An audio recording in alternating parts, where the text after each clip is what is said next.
হেনা কি হেনা, তুমি এত সাজানো গোছানো কেন? বাড়ি ঘর কোথায় আর চাচা কোথায়? কি হলো হেনা, কান্না করো কেন? বলো আমায়। আমার যার সাথে বিয়ের কথা ছিল তার মারা নিয়ে তো চাচা ভাগছে।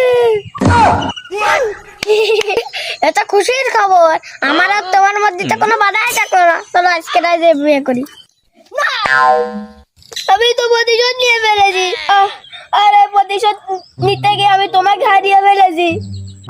মানে আমার আব্বা যে মহিলাকে নিয়ে ভাগছে তার বলাকে আমি ভাগছি। তুমি আমাকে ক্ষমা করে দিও বাটখারা। আমি বিশ্বাস করি না